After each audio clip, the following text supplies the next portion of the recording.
Eu não senti a doença, eu senti o tratamento. Comecei o tratamento dia 8 de outubro. Vai dar agora 11 anos. 11 anos. Aí um dia eu disse para minha filha, por que você chora? Eu não vou morrer disso. Quando ela me disse, porque você é minha mãe, ainda hoje dói. Você se emociona.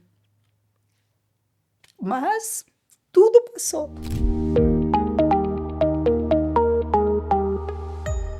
Chegamos ao mês de outubro, o mês reconhecido pela campanha Outubro Rosa, que é o mês de prevenção ao câncer de mama.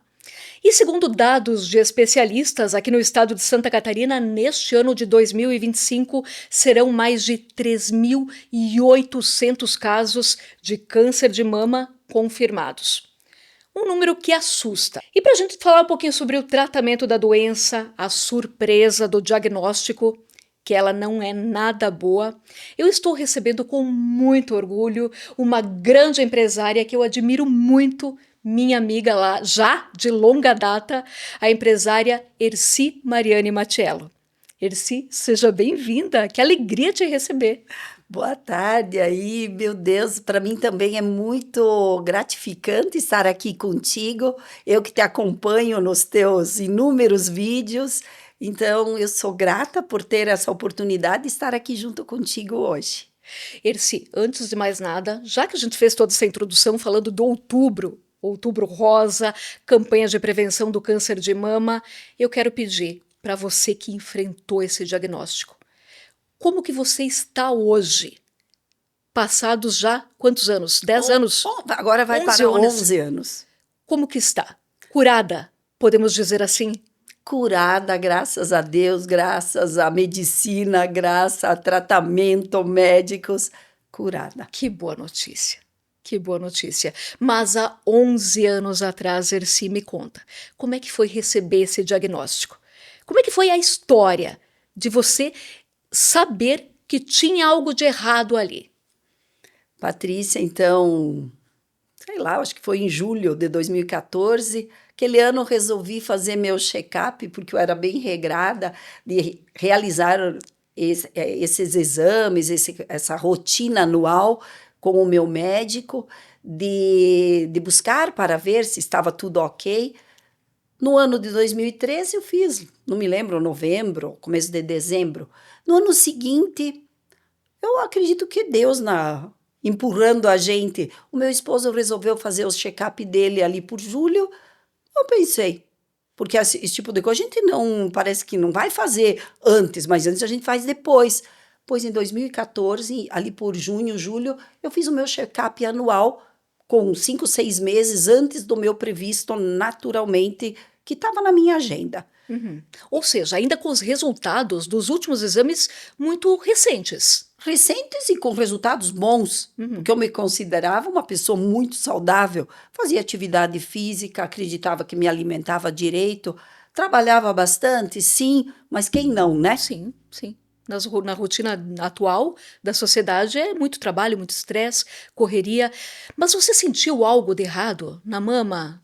Não senti Nada? nada, Patrícia, não senti nada, só fui e quando o meu ginecologista ele fez o toque, porque quando eu falo em fazer o autoexame, eu escuto todo outubro tanta informação, tanta orientação, tanta mídia sobre o assunto, mas eu te confesso que eu não fazia.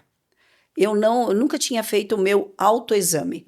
E quando ele fez, e que era padrão ele fazer, doeu. Quando ele mexeu a minha mama esquerda, mais na lateral próxima à axila, opa, aí ele disse, vamos dar uma investigada.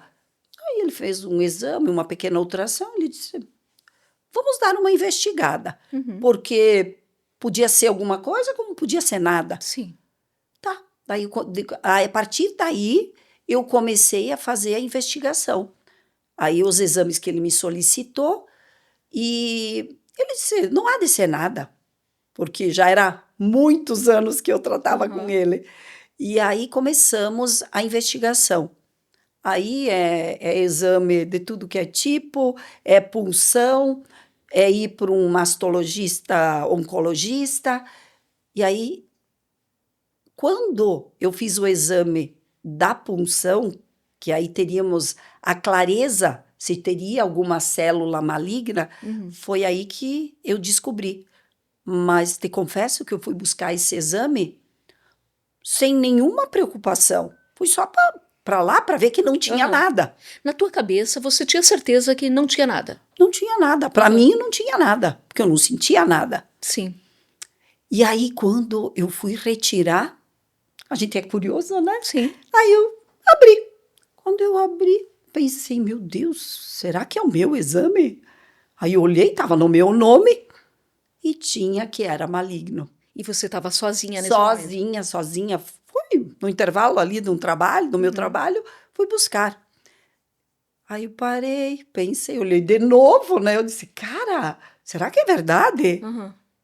Aí esperei mais um pouquinho. Depois, quem que a gente busca? A família da gente. Liguei para o esposo e passei a informação. Daí fui trabalhar, tentando digerir aquilo, ver se aquilo fazia sentido, porque o choque faz da gente até duvidar que é de verdade. E a partir daí, meu Deus. E a família, Erci? Como é que o seu Nelvo, as filhas, a Erci tem 2 filhas, como é Sim. que reagiram? Nossa, eu acho que eu nem imaginei que eu ia, tipo, dar um choque neles na ligação, né? Porque para mim, eu estava ainda. Anestesiada. Exato.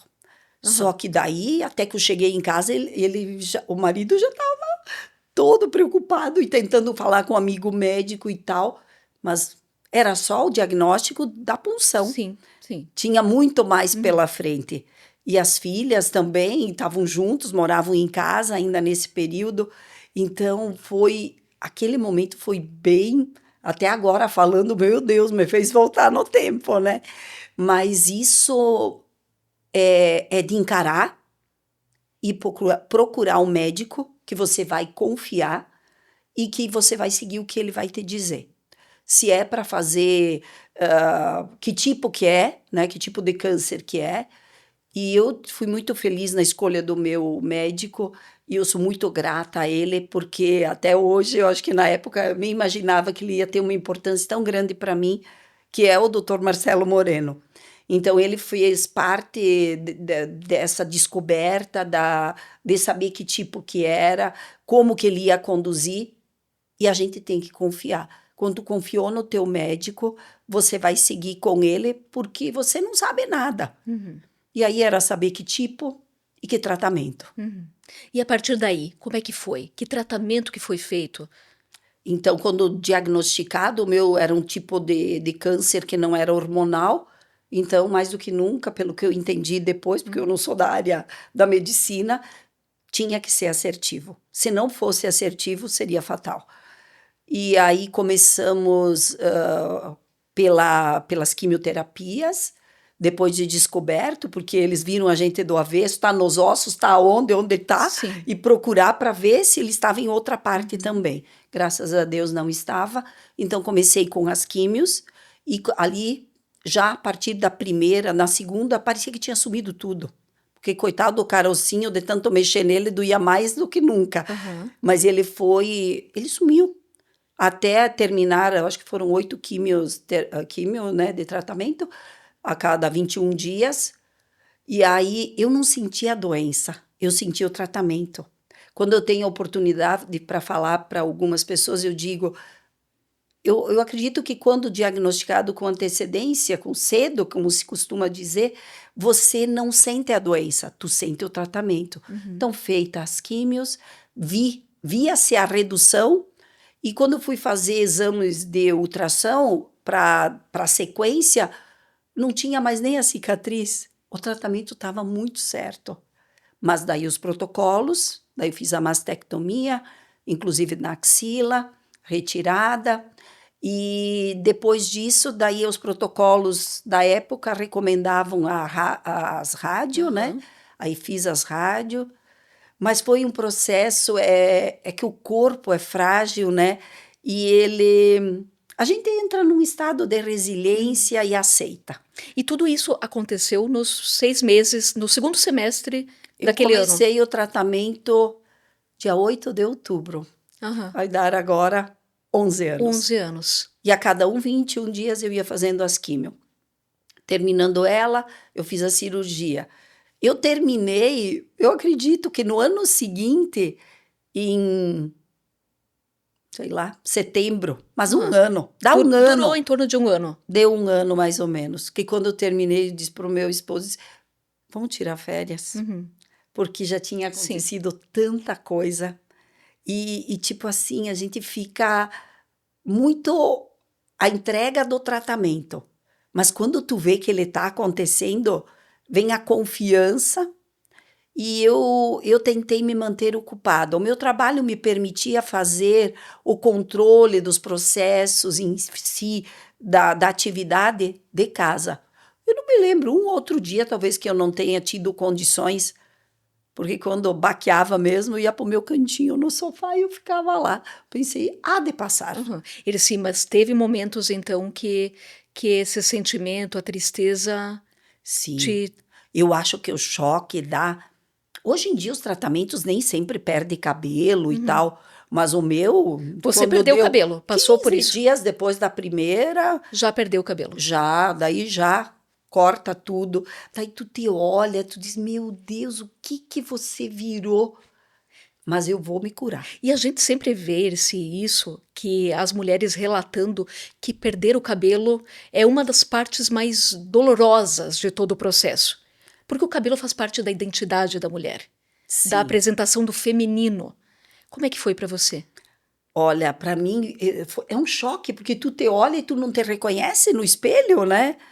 E, e tu vê que aquilo vai permanecer. Não é te ver que tu pegou, raspou tudo, porque era muita Volta. perda de Sim. cabelo, Uhum. mas que tu te olha e tu vai ficar um tempo assim. Daí tu quer se esconder. Além disso, eu fui entrando ali em março, abril, era frio. Sim, sim. Então, para mim, e eu ainda tinha algumas atividades que eu participava. Aí eu resolvi que eu iria ter uma peruca para as saídas Uhum. e os lenços eu ia variar. E uma amiga me disse: Erci, todo dia você vai passar um lápis, um delineador, porque, cara, não sobra um pelinho, não Uhum. sobra uma sobrancelha, não sobra uns cílios. Uhum. E isso faz que, tipo assim, daí eu passava meu olhar, o meu capricho comigo, passar um batom. Todos os dias eu fazia isso. Você teve pessoas próximas, amigas, então, que te incentivaram a manter esse autocuidado, a maquiagem. Me ver bonita, né? Aham. Porque afinal eu era uma mulher Sim. e que eu ia passar por isso. Mas eu sempre pensava, isso vai passar, eu não vou morrer disso. Daí eu me cuidava um pouco porque a imunidade caía e se eu fosse junto às pessoas, poderia às vezes morrer de uma pneumonia. Sim. Aham. Então meu cuidado com o externo era com isso. E, e eu via assim, no início, muito mais a preocupação da família de querer. Eles compraram uma poltrona porque eu ia ver filmes, que eu ia ficar em casa. E eu pensava, meu Deus, será? Aham. E confesso que eu E nem chegou a usei. usar a poltrona? Uh-uh. Não. Nem usei a poltrona. Porque quando eu estava bem, eu Aham. continuava o meu trabalho numa mesa que eu adaptei. Aham. E eu digo, Patrícia, que o bom mantenha a tua Isso cabeça fez a diferença. ocupada. Uhum. Porque eu não preciso, eu, tipo assim, talvez se tivesse ido a uma psicóloga, eu teria colaborado, mas eu não sentia essa necessidade. Para mim, tinha minha família me apoiando e eu estava com a cabeça ocupada. Então, quando tem alguém que está aqui ouvindo a gente e que está passando por isso, gente, carinho, só fique junto. Não Uhum. precisa de muita coisa, não precisa, eu acho, tá toda hora, mas esteja assim com o teu carinho, com o teu abraço ali junto, que tu vai passar, que tu nem vai perceber. Uhum. Porque o tratamento vai agir. E ele vai agir para que você te cure, mas vai te destruir em muitas células. E eu vejo que ter passado por tudo isso, ele ressignifica a vida da gente, para que logo no primeiro momento até mais, e ainda assim tu não tenha clareza, mas será que eu realmente vou estar curada? Quando eu terminei as químios e que eu vi que não tinha mais nem sinal dele, eu pensei, a primeira etapa foi, Vencida. Aham. agora vamos para a segunda. Claro, é dolorido, a mastectomia, ela é invasiva, ah, mas tu vê que é necessário. Uhum. Você enfrentou tranquilamente essa fase. Sim, Porque também, da mesma maneira como o cabelo, a gente ouve relatos que as mulheres também se abalam muito nesse processo. sim. Porque faz parte também da identidade da mulher. É o Da mesma, feminino, da né? É o mesma maneira. feminino.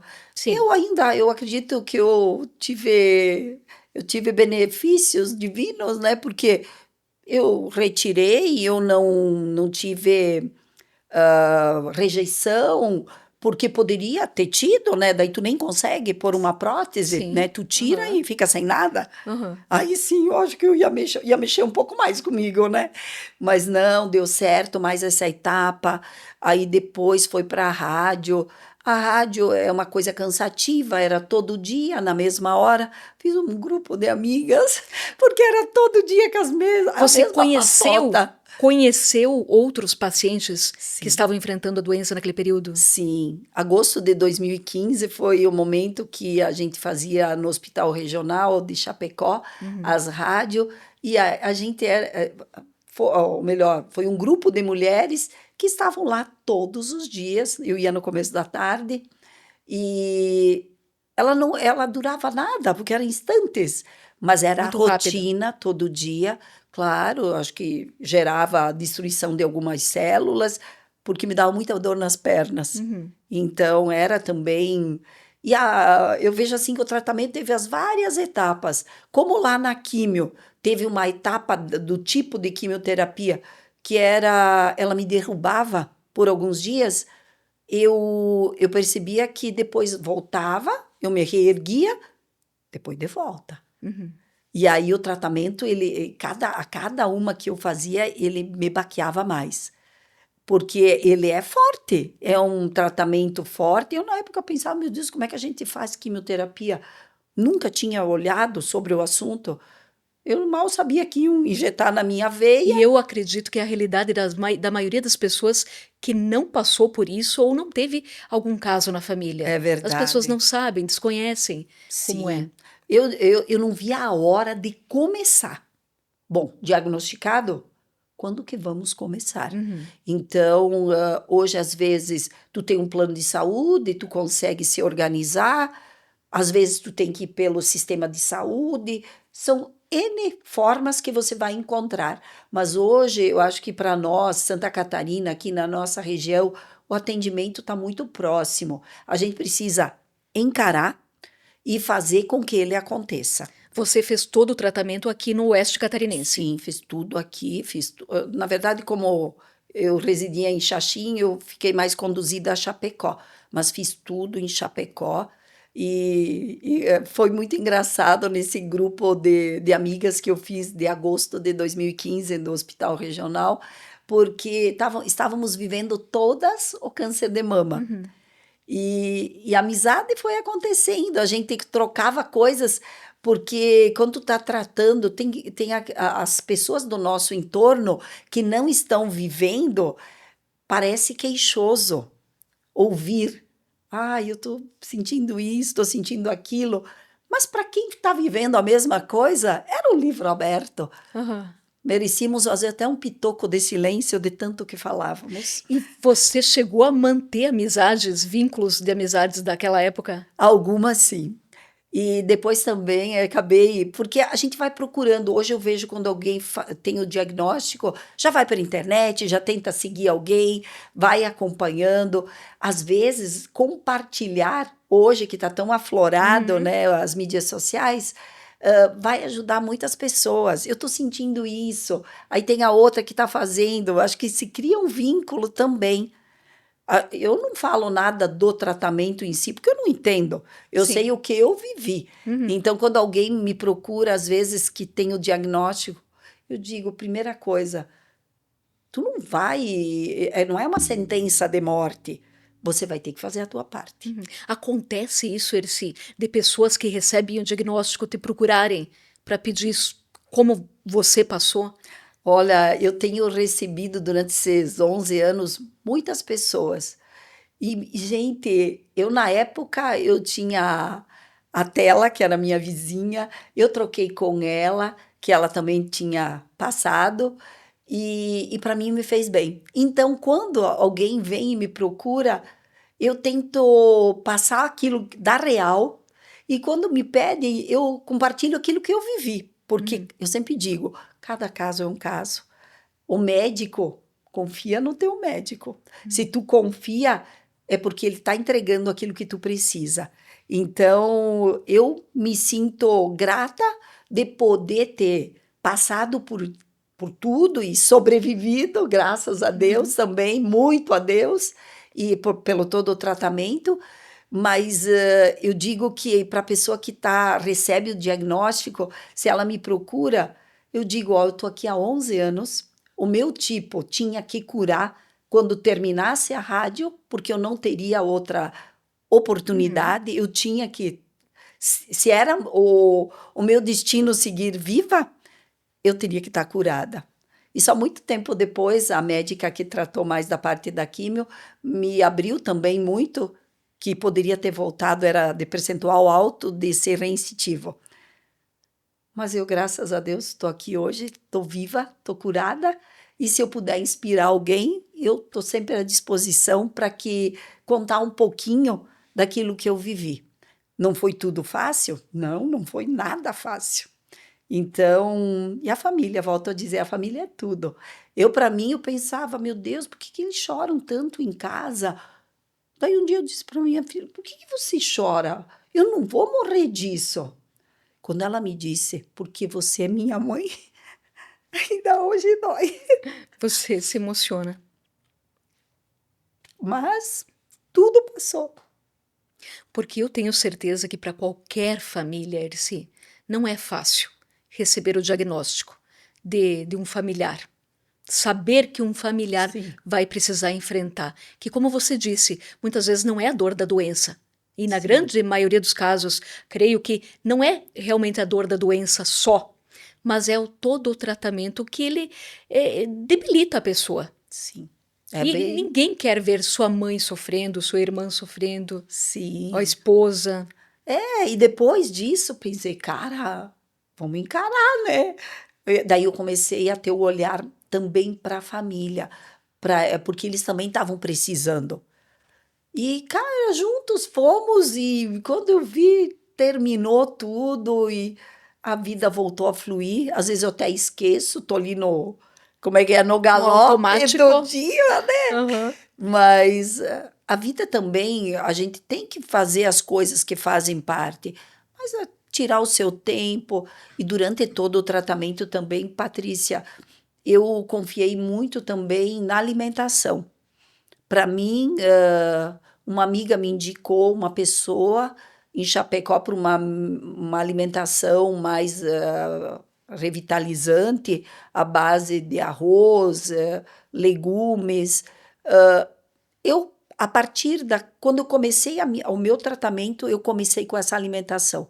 Todo dia eu recebia ela em casa. Uhum. E eu acredito muito que isso ajudou muito, muito mesmo o tratamento e mais a alimentação.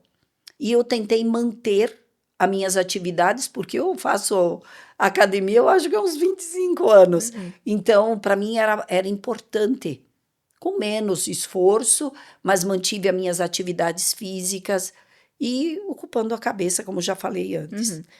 Veja que você trouxe vários pontos que são interessantes. E lembrando que nós estamos falando aqui com uma pessoa que passou pelo processo. Não estamos aqui falando como especialistas na saúde ou na medicina, enfim, mas sobre o apoio da família, sobre se manter-se ocupada, o trabalho, a importância do trabalho, fé, acreditar no processo, manter atividade física, alimentação equilibrada.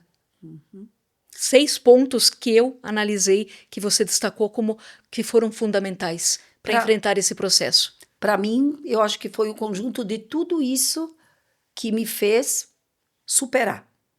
Então, hoje a gente chega no mês de outubro, para mim é um marco, porque por acaso foi em outubro que tudo iniciou, e, e as mulheres que tem a oportunidade, a rede feminina fazendo um baita trabalho. Não custa chegar, trocar uma ideia, buscar fazer os seus exames de rotina, né, Aham. Patrícia? Para que a gente tenha oportunidade. E eu acho que eu sobrevivi porque Deus quis e porque eu também fiz a minha parte em todos os itens que você colocou e destacou. Tenho certeza. Mas, Erci, falando contigo também, que eu quero abrir um parênteses especial para quem está nos acompanhando, que a Erci é uma grande empresária do setor da educação, proprietária da Unopar, de quantos polos, Erci? São 8. 8 polos aqui da região. Vamos destacar as cidades? Vamos lá, vamos ver se eu lembro todos. Xaxim, não, São Domingos. Agora São Domingos Não? até acaba não tendo mais porque teve que fazer um Ah, ajuste. tá. Então, Então, o de Xaxim, o de Chapecó, tem no bairro Seminário, tem no bairro aham. EFAP. Xanxerê. Xanxerê. Xanxerê. Xanxerê, muito, muito bom de estar aqui em Aham. Xanxerê também. Seara. Seara, minha terra natal. Daí a gente tem os polos que ficam no Rio Grande do Sul, que tem de Trindade e tem o de Nonoai. E no bairro Refap. Isso, bairro EFAP. E no bairro Refap, em Chapecó, que é uma cidade, é outra Sim, cidade paralela lá, sim. muito grande. Hoje a gente está nesse cenário, aí tem em torno de 4.500 alunos que fazemos a gestão, e tudo começou em Xaxim, né? Lá no ano de 2003, minha cidade, onde vivi 20, 30 anos aí em Xaxim, né? Uhum. E aonde a gente começou e fez um trabalho bacana. E como é na modalidade à distância, foi um outro desafio, né, Patrícia? E hoje todo mundo encara, vou fazer presencial, vou fazer à distância. Uhum. São opções que tem, mas Exatamente. seguindo sempre muitas mudanças, né? Mas eu acho que a educação me ensinou muito. Hoje eu vejo tantas pessoas realizadas que passaram pela gente e foi muito bom. E falando de empresária, lá no ano de 2015, sempre participei muito da Associação Uhum. Comercial e naquele ano foi um dos presentes, eu acho que mais me encheu meu coração do que outra coisa, que foi ter sido empresária do ano lá no ano de 2015. Então, às vezes, também reconhecimento dentro do segmento que a gente está, faz a gente ter mais força, mais credibilidade e impulsiona a gente para novos desafios. Então, sempre que a gente tem a oportunidade de participar, participa quando alguém te convida, né, Uhum. Patrícia, Com a certeza. fazer parte de uma associação, de um grupo, de uma atividade. Tenta, conhece, veja se faz sentido, porque às vezes é aí que tu vai encontrar um monte de novos amigos e um monte de novas oportunidades que às vezes no teu universo sozinha tu não passa a ter. Exatamente. E é só conhecimento. A gente só tem a ganhar. Com certeza. Tem sempre quem diz, né? Quando tu precisa de ajuda de alguém, pede para quem está bem ocupado. Ele vai encaixar na gente e vai fazer, né? Concordo, concordo. E ele se falando nisso, o que eu queria destacar é que, veja só, nós mulheres, hoje, na atualidade, e homens também, com quem a gente conversa, todos os dias a gente encontra alguém dizendo: Meu Deus, como o tempo está passando rápido, olha, já estamos em outubro, já tem lojas com a decoração de Natal, quando a gente vê já é sexta-feira, já é segunda, e a semana acabou, o mês acabou, o ano acabou, e a gente às vezes fica nessa rotina, nessa correria, e eu vejo muito as mulheres, como você disse antes, sabendo que o autoexame é importante, sabendo, tendo as informações, tendo acesso a todas as informações, mas muitas vezes não tirando esse tempo de autocuidado, de olhar-se para si. Isso não só para a saúde física do corpo, mas hoje em dia, já graças a Deus e uma consciência coletiva, fala-se muito na saúde mental. E a gente vê as pessoas adoecendo, não prestando atenção nos próprios sinais. Apesar toda essa tua rotina, cuidando de todos os polos, de todas as unidades da Unopar, da família, de 4.000 estudantes, hoje, como é que você analisa o autocuidado que você deve ter com a própria saúde e que as mulheres, no geral, devem tomar com a sua saúde? Eu acredito que hoje a gente tem que ter esse olhar, independente da idade. porque às vezes se deixava para ter esse olhar quando chegava nos 50. Hoje a gente vê muitas pessoas adoecendo, não só fisicamente, como tu coloca, mas psicologicamente, na adolescência, quando começa a vida adulta, é, constituem uma família e às vezes não conseguem ter essa força da psicológica. Então, os desafios, as telas, a tecnologia faz com que as pessoas fiquem muito pouco com elas mesmas. Então, eu sou de uma geração que a gente conversava mais, a gente trocava mais, e hoje eu vejo assim que o jovem, ele às vezes se retira e ele fica no mundo dele. Então, a família tem que ter muito esse cuidado, né? Mas eu digo que cada ser humano, ele é único. E ele tem que se cuidar, ele tem que se observar. Ele, quando ele vê que ele não consegue dar conta dele, seja no psicológico ou no físico, às vezes tem pessoas que dizem: Meu Deus, mas eu ganhei tanto peso. Daqui a pouco, busca um médico, busca para ele te orientar. Eu tô com o meu pensamento, não estou dormindo direito. Busca um médico. Hoje na Uhum. rede pública a gente tem muito disso. Então, não é desculpa que eu não tenho dinheiro e eu não vou cuidar de mim. E se a gente não tirar esse tempo, o tempo cobra da gente. Então, que a gente realmente tire esse tempo. Não precisa estar só buscando doenças, mas eu digo, faça um check-up por ano. Veja como você está. Tire o tempo com os amigos. Vá se divertir, vai caminhar na grama, vai fazer um passeio. Não precisa gastar muito para se distrair, porque às vezes a gente amanhece e o dia tá lindo, principalmente final de Sim. semana. Você diz, hoje eu vou ficar dentro de casa? Não, vai dar uma volta, vai visitar algum amigo, vai visitar a tua família. Eu acho que gente faz bem pra gente. Quanto mais eu me isolo, mais sozinho eu vou ficando. E isso, com certeza, para mim, Erci, faz falta, porque eu sou de falar bastante. Então, eu não falo para dentro, eu falo. E isso me ajuda. Então, às vezes, lá atrás eu pensava, como que eu tive essa doença? Porque eu não sou de ficar guardando. Porque se fala muito que você fica guardando explode, né? Isso, E isso. não, eu não tenho isso. Então, cada ser humano é diferente um do Uhum. outro. E que a pessoa sabe como ela é. Que ela saiba se cuidar, que ela saiba se buscar ajuda para que tenha cada dia uma vida melhor, na sua família, no seu trabalho, consigo mesmo. Porque eu sempre digo, o bom de tudo é a gente se bastar. Então, quando eu estou bem, eu estou com a cabeça boa, estou com o meu corpo, com a minha saúde boa, eu sirvo para mim mesma, eu me faço companhia comigo mesmo. Então, fazer coisas que façam sentido, com certeza, já é se cuidar. Tenho certeza. E esse é muito interessante, eu analiso isso, que você faz essa análise especial partindo de toda a tua vivência pessoal, mas também da tua vivência profissional. Porque com a tua trajetória de empreendedorismo, é interessante a gente analisar que você iniciou todo o teu trabalho com a Unopar e desenvolveu esse negócio que é hoje, lá numa época onde as tecnologias que existem hoje, a rede social, a internet, não existiam. Você, se eu não me engano, me ajude a me lembrar um pouquinho. Quando você iniciou, ainda não se faziam cursos de datilografia? Olha, Como é que Patrícia, era? em 2003, a gente, quando começou as primeiras turmas, a gente teve que fazer a inclusão digital.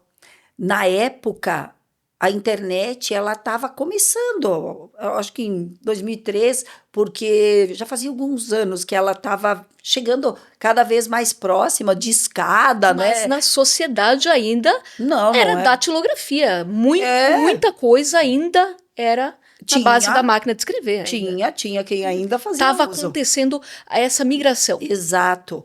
Então, para nós era ensinar, formar pessoas no ensino superior numa nova modalidade e fazê-los, além de ter o conhecimento, ter também a parte do digital. Do digital que eu falo é digitar um trabalho no Word, que é um aplicativo, né, um programa para fazer textos, ensinar a estar numa plataforma e anexar este trabalho. E-mail as pessoas não tinham, esses alunos, porque no início eram alunos com um pouquinho mais de idade, queriam melhorar a carreira dentro da educação, que ainda não tinha uma pedagogia, e assim foi se criando esse conhecimento paralelo, que é a inclusão digital dentro de uma formação superior.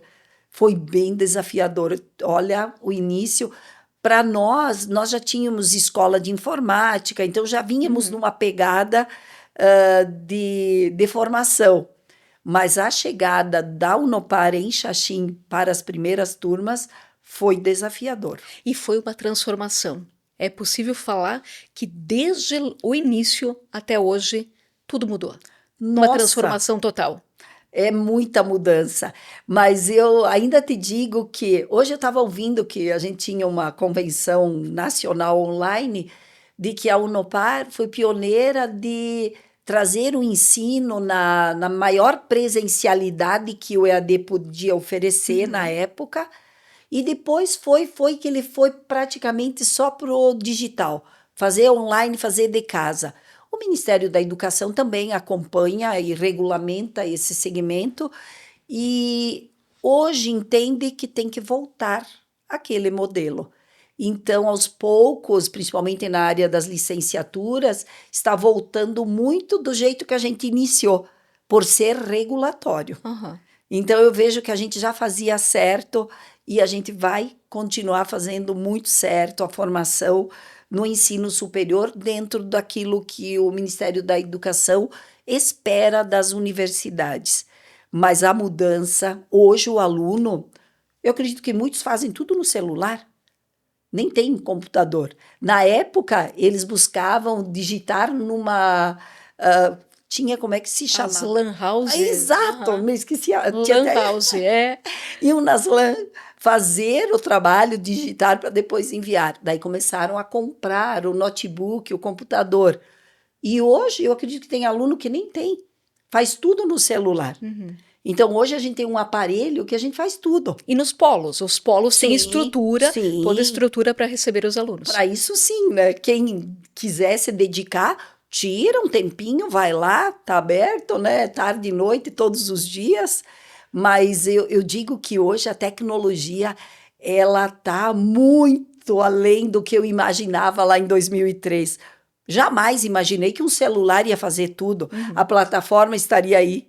E é engraçado analisar que a Unopar saiu na frente com o ensino à distância, e quando chegou a pandemia, que as pessoas se obrigaram a ficar em casa, e até a escola de ensino fundamental enviava trabalho para que os estudantes fizessem em casa, as crianças, quem já estava inserido nesse modelo, que era a Unopar, saiu na frente, porque já tinha a ferramenta. Sim. Já tinha o domínio. Sim, exatamente. Patrícia, para nós, acho que foi 21 de março que fechou, aquela semana de 2020, na semana seguinte, todos os nossos alunos só entraram na plataforma deles e ao vivo, no horário da aula, ele clicava e abria. Fosse no celular, fosse num computador.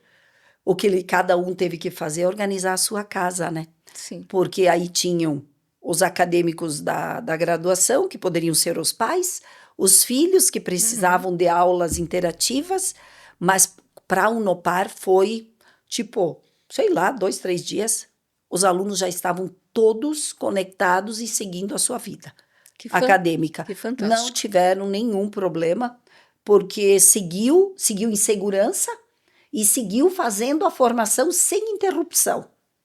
Só se adequou na sua casa. Mas fluiu muito bem e tudo que eles teriam dentro das unidades, eles acabaram fazendo de casa.